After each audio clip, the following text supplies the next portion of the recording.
My mother-in-law poisoned my food to prove my deadly allergy was fake. That sentence still doesn't feel real when I say it out loud. Even now, writing it makes my hands shake. But before any of that happened, before hospitals, police, and courtrooms, there was just an allergy. Something I'd lived with my entire life and learned to manage quietly. I've been allergic to shellfish for as long as I can remember. Not the mild kind people casually mention at restaurants. Mine is the kind where my throat tightens, my breathing becomes shallow, and my body goes into full panic mode within minutes. I carry an EpiPen everywhere because I have to. Without it, a mistake can turn fatal very fast. I learned that early on, through emergency rooms, oxygen masks, and doctors explaining anaphylaxis to my terrified parents. So when I met James, I told him about my allergy on our second date. Not dramatically, just honestly. Eating out was always complicated, and I needed him to understand why I asked so many questions about ingredients and cross-contamination. I braced myself for annoyance or disbelief. Instead, he surprised me. James took it seriously immediately. He asked what shellfish included. He asked what symptoms to watch for. He wanted to know where I kept my EpiPen and how to use it. After that, he became careful in a way that made me feel safe without making me feel fragile. He double-checked menus, warned servers, and carried backup EpiPens like it was normal. Being with him felt like a relief I didn't realize I'd been missing. His mother, Linda, was a different story. The first time James mentioned my allergy to her, she rolled her eyes. She didn't ask questions. She didn't look concerned. She laughed and said, "Young people nowadays claim allergies for attention." She said when she was growing up, nobody had allergies, and everyone ate what was put in front of them. James tried to explain that this wasn't a preference or a trend, it was medical. She nodded. But her expression told me she didn't believe a word of it. I tried to smooth things over. I showed her my medical alert bracelet. I explained what happens when I'm exposed. I even offered to have my allergist talk to her if she wanted clarification. She waved it all away. She said doctors would diagnose anything for money. She said people convinced themselves they were sick by reading things online. I smiled politely and told myself she just needed time. The first few family dinners were tense. Linda loved to cook, and she especially loved seafood. Shrimp dishes, fish stews, sauces heavy with shellfish stock. She'd spend hours preparing elaborate meals, and then look personally offended when I couldn't eat them. She'd sigh dramatically and say she forgot about my allergy. Then she'd throw together something quick for me, while making it clear I was an inconvenience. James offered to bring food I knew was safe. Linda called that insulting. She said bringing outside food into her home was disrespectful. Slowly, her comments became sharper. She said I was picky. She said I was dramatic. She said I was using my so-called allergy to control James and make myself special. She told relatives I was ruining family dinners with my demands. Then she started testing me. At first, it was small. She'd swear a dish was safe, then casually mention after I'd eaten a few bites that there might have been shrimp paste in the sauce. But since I wasn't reacting, I must be cured. My heart would start racing. I'd take Benadryl immediately, and sit there monitoring my breathing while she laughed about me being dramatic. If I panicked, she said it was proof it was psychological. If I didn't collapse, she said it proved I was lying. James would get angry. Linda would cry and say she was just trying to help me get over my mental block about seafood. Over time, the testing escalated. Tiny amounts of shellfish began appearing in places they didn't belong. Seasonings tasted wrong. Sauces made my lips tingle. Marinades made my throat itch. Not enough to send me into full anaphylaxis, but enough that I felt it every time. Enough that I needed medication. Linda would watch me closely, almost expectantly, and then smile when I didn't end up in the hospital.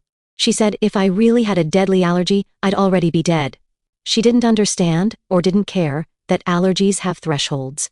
James caught her once, adding something to my plate. She said it was just extra seasoning. That was when we stopped eating at her house. We stopped trusting anything she cooked. Linda reacted by telling the whole family I was refusing her food out of spite. She said I was punishing her and trying to isolate James. So she adapted. She started bringing food to our house, insisting she made it specially for me. I refused to eat it. I didn't trust her anymore. Linda cried to anyone who would listen about how cruel I was. James tried setting boundaries, but every conversation ended with her playing the victim. I thought distance would protect me. I was wrong. James's birthday dinner was supposed to be safe. A restaurant. Neutral ground. Linda insisted on ordering for everyone, claiming she knew the menu best. She ordered me a pasta dish and swore it was safe. The waiter confirmed no shellfish. I was tired, hungry, exhausted from fighting the same battle over and over. So I ate it. Within minutes, my throat started closing. And that was the moment everything changed. I remember thinking I was overreacting at first. My throat felt tight. But I'd felt that before. My lips tingled, my chest felt heavy, and there was that familiar pressure behind my eyes, the warning signs I knew too well. I tried to stay calm. Panic makes everything worse. And I didn't want to give Linda another reason to roll her eyes and call me dramatic. But then my breathing changed. Each breath felt shorter than the last, like my lungs couldn't fully expand. My hands started shaking, and I couldn't swallow properly. I looked at James and didn't even have to say anything. He saw it immediately. His chair scraped loudly against the floor as he stood up, already reaching for his bag. EpiPen, he said, his voice tight. People at the table were still talking, still laughing. Linda was mid-sentence, telling someone how sensitive people were these days, when James pushed the injector into my thigh. The pain barely registered. My ears were ringing. Everything felt distant and sharp at the same time. Someone called 911. I don't remember who. I remember James kneeling in front of me, holding my face, telling me to keep breathing. I remember Linda gasping dramatically and saying, "Oh my God, is she really reacting?" Like she was surprised. Like this wasn't exactly what she'd been waiting to see. The ambulance ride was a blur of lights and oxygen masks. A paramedic kept asking me my name and what I was allergic to. Shellfish. I kept saying shellfish. My throat burned like I'd swallowed fire. I remember thinking very clearly that if James hadn't used the EpiPen immediately, I wouldn't be here. At the hospital, everything moved fast. Doctors, nurses, 4S, monitors beeping steadily. Someone explaining that I'd ingested a highly concentrated allergen. Someone else saying I was lucky. That word, lucky, made my stomach turn. James never left my side. Linda showed up later, clutching her purse, playing the role perfectly. Concerned. Confused. Hurt. She kept saying she couldn't believe the restaurant made such a mistake. She said she felt terrible. She said she hoped I was okay. If I hadn't been so exhausted and shaky, I might have believed her. But the nurse didn't. She asked a simple question that changed everything. How did concentrated shellfish extract end up in a dish confirmed to be shellfish-free? Linda froze for just a second. Barely noticeable. Then she blamed the restaurant. Except the restaurant didn't stay quiet. The manager arrived looking pale and terrified, carrying paperwork and security footage. He said they took allergies seriously. He said they kept the plate after we were rushed out because something didn't feel right. He said the kitchen hadn't used shellfish anywhere near my food. Then the video played. I watched myself and James leave the table to go to the bathroom. I watched Linda sit alone. I watched her glance around. I watched her reach into her purse and pull out a small bottle. I watched her pour something into my food and stir it with my fork like it was nothing. The room went silent. I felt cold all over. Police were called immediately. Linda tried to explain it away. She said it was just fish sauce. For flavor. She said she always carried seasonings. The officer asked why someone would bring fish sauce to a restaurant. Linda laughed nervously and said she liked her food a certain way. That's when Officer Lorraine Boyd asked to see her purse. I'll never forget the sound it made when Linda opened it. Zippers. Bottles, clinking softly. Officer Boyd reached inside and pulled out 3 small vials. They weren't grocery items. They had medical labels. Dosage measurements. Her expression changed instantly. "Where did you get these?" the officer asked. Linda didn't answer. Then the notebook came out. A spiral notebook with a blue cover, worn at the edges. Officer Boyd flipped through it slowly. I watched her jaw tighten with every page. Dates. Notes. Observations. Tiny amount in sauce. Subject showed mild reaction. Proving psychological component. Increased dose in marinade. Antihistamine taken. No hospital visit. Mental block confirmed. There were pages and pages of it. 2 years worth of entries. My reactions documented like lab results. Like I was an experiment. I felt sick. This wasn't denial. This wasn't ignorance. This was planning. Officer Boyd didn't hesitate. She said what Linda did constituted attempted murder. The words echoed in my head, heavy and unreal. Linda started crying, saying it was all a misunderstanding. She said she was trying to help me. She said exposure therapy worked for phobias. The officer cut her off. "This is not a phobia," she said. "This is a documented medical condition." Then she put handcuffs on Linda's wrists. I watched them lead her away down the hospital hallway. Linda kept turning back, crying, saying she was misunderstood. Nurses and patients stopped to stare. James stood next to me, his arm around my waist, shaking. When he came back into my room, he broke. He sat next to my bed and took my hand in both of his. His hands were cold, trembling. He kept saying he should have protected me better. He said he should have cut her off years ago when the testing started. His voice cracked over and over again. I told him it wasn't his fault, that his mother made her own choices, but I could see the guilt crushing him anyway. Later that night, the doctor came in with my chart. She told me the amount Linda used could have killed me within minutes. She said repeated exposure over 2 years likely increased my sensitivity. She said I'd probably need to carry 2 EpiPens now. I stared at the ceiling while she talked. Linda didn't just try to prove me wrong. She made my allergy worse. The next morning, my sister Catalina burst into the room, having driven 4 hours overnight. She cried when she saw me. Then she got angry. She paced, said she never trusted Linda, said she had bad energy from the beginning. She asked why I didn't tell her how bad it had gotten. I didn't have a good answer. I was trying to keep the peace, I said. Catalina stared at me and said, "You almost died doing that." And she was right. I thought once Linda was arrested, everything would calm down, that the worst part was over. I was wrong. The poisoning was only the beginning. What came after was quieter, uglier, and somehow even more exhausting. 3 days after I was discharged from the hospital, my phone rang with an unfamiliar number.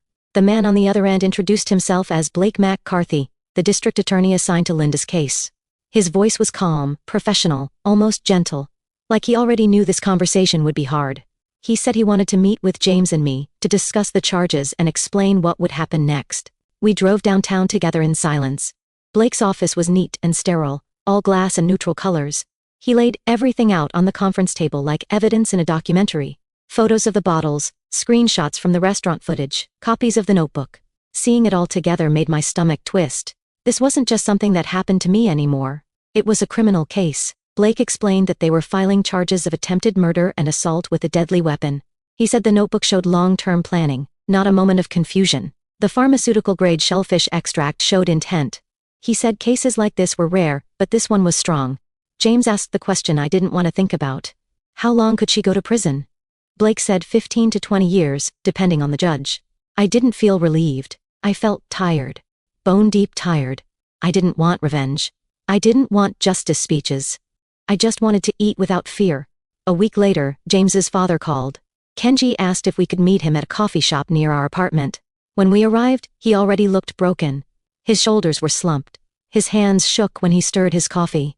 He said he had no idea Linda had been doing this. He said whenever he was around, she acted supportive, concerned, careful. He said she lied to him for years. Then he said he was filing for divorce. The word hung between us like smoke.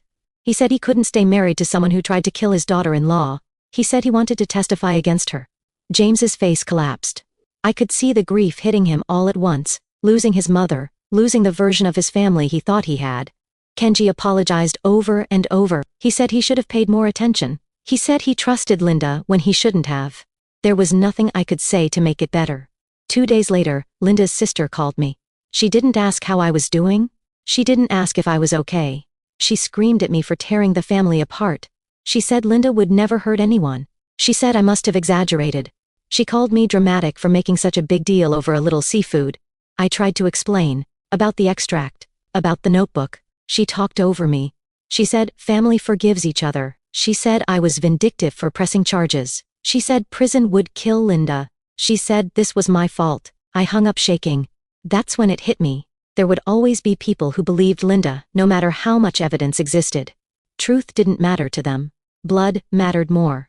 Blake called us back 3 weeks later with new information. The shellfish extract from Linda's purse had been analyzed.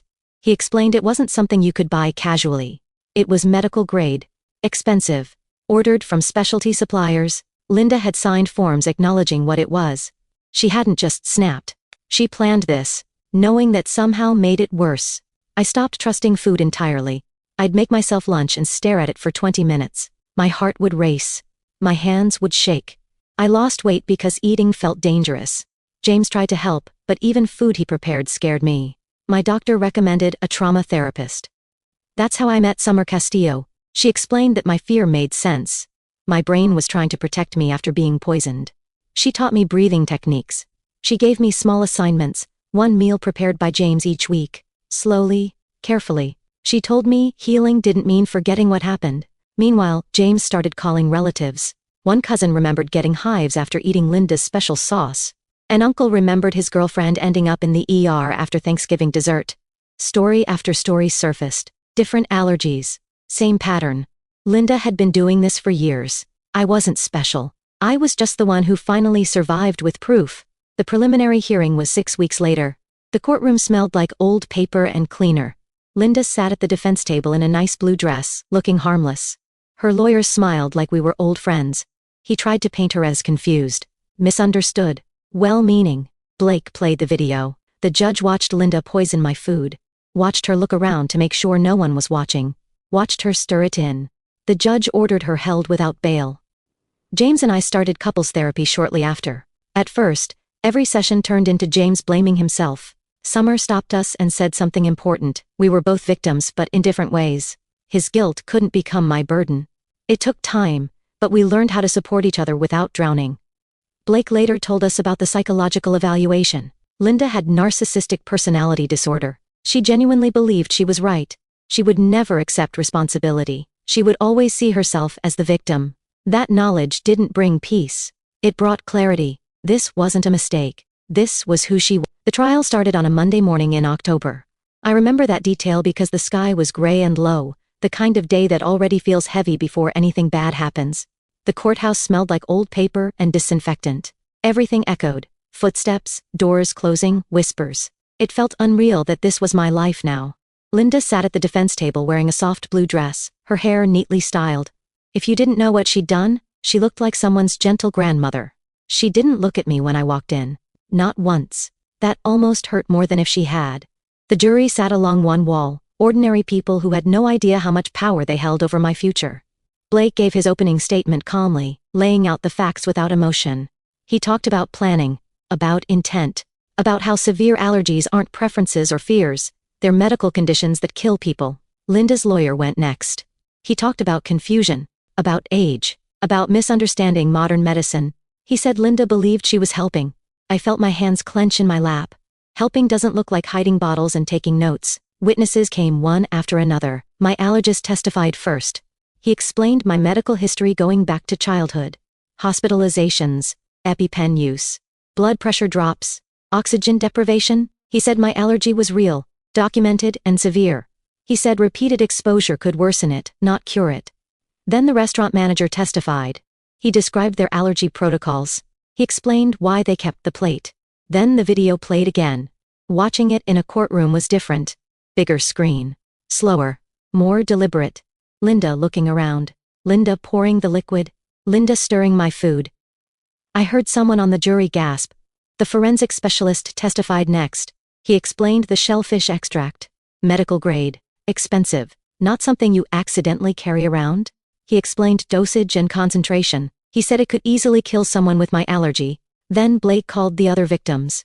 The first woman had a severe peanut allergy. She spoke quietly but firmly about ending up in the hospital after eating Linda's special sauce. She said Linda insisted it was safe. She said Linda later joked that she must be exaggerating. The second woman had celiac disease. She talked about being violently ill for days after Christmas dinner. She said Linda laughed and blamed mislabeled packaging. She said she felt stupid for ever trusting her. As each woman spoke, I watched the jury's faces change. Confusion turned into concern. Concern turned into anger. This wasn't one incident. This was a pattern. Then it was my turn. 6 hours over 2 days, I talked about the first dinners, the eye-rolling, the comments, the forgetting. I talked about the itching, the tingling, the Benadryl. I talked about learning to recognize when my body was in danger. I talked about James using the EpiPen while I couldn't breathe. The defense lawyer tried to shake me. He asked if I was dramatic, if I liked attention, if I'd ever exaggerated symptoms. Blake objected. The judge sustained it. I talked about the notebook, about seeing my life reduced to experiments, about realizing someone enjoyed proving I was wrong even if it killed me. Linda stared straight ahead the entire time. The defense tried one last angle. They said Linda was mentally ill, that she didn't understand the consequences, that she never intended real harm. Blake stood up calmly and asked to replay the video one more time. The judge watched it in silence. When it ended, he said Linda's actions showed clear premeditation. He said anyone who would do this posed a danger to others. The jury was sent to deliberate. 6 hours felt like 6 days. James and I sat in the hallway, barely speaking. I watched people come and go. I stared at the floor. I tried not to imagine every possible outcome. When the bailiff finally came out, my heart slammed into my ribs. We went back inside. The jury filed in. The foreman stood, guilty of attempted murder. I felt something inside me finally release.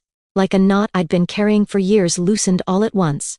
The judge sentenced Linda to 15 years, with parole possible after 10. Mandatory psychiatric treatment. He said her lack of remorse made her dangerous. Linda screamed that it was my fault as they dragged her away. For the first time, I didn't feel guilty. I felt free. After the verdict, everything went strangely quiet. No court dates, no lawyers calling, no constant waiting for the next shoe to drop. The noise that had filled my life for months disappeared, and I didn't know what to do with the silence. James and I moved 3 weeks later. We chose an apartment across town, far from the hospital, far from the courthouse, far from the memories that clung to every street corner near our old place. The new apartment had big windows and a bright kitchen. I remember standing there the first night, looking at the clean counters, the empty fridge, and thinking, this is where I learn how to feel safe again. Kenji helped us move. He checked every ingredient without being asked, reading labels twice, sometimes calling manufacturers just to be sure. He never complained. He never rolled his eyes.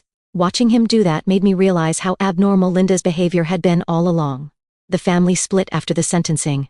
Some relatives understood immediately. They called, texted, sent cards. Others went silent. A few sent messages saying we were cruel for rejecting the plea deal. One aunt said prison would kill Linda and that I should have been more forgiving. I stopped responding. Therapy became part of my routine.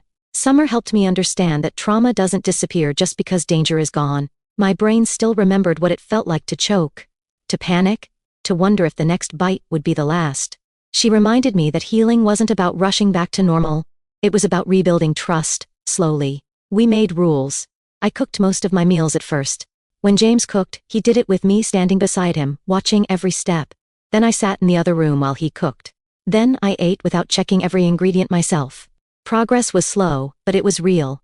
The first time I ate at a restaurant again, I cried in the bathroom afterward. Not because something went wrong, but because nothing did.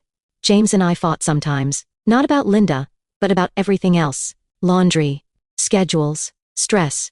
And that was strangely comforting. It meant we were finally arguing like a normal couple, not like two people surviving a crisis. One night, James admitted something that surprised me. He said part of him still mourned the mother he thought he had. Not the woman who poisoned me, but the idea of her, the version he grew up with. I told him that grief didn't make him disloyal to me. It made him human. We learned how to hold space for both truths at the same time. A year after the poisoning, I started a small blog about living with severe allergies. I didn't expect anyone to read it. But people did. Hundreds of them. They shared stories about family members who didn't believe them, about doctors who dismissed them, about nearly fatal tests disguised as accidents. For the first time, I didn't feel alone. James and I talked about the future over breakfast one Sunday morning. Kids, boundaries. Teaching them that no is a complete sentence. Teaching them that love doesn't ignore danger. I still carry 2 EpiPens everywhere. Probably always will. But they don't feel like symbols of fear anymore. They feel like tools. Protection. Power. Sometimes I think about Linda in prison. About how she still believes she was right. About how she still thinks she was misunderstood. And then I think about the people she can't hurt anymore. That's when I know we did the right thing. I didn't destroy a family. I survived someone who tried to kill me. And I finally learned that my life is worth protecting, even if it makes other people uncomfortable.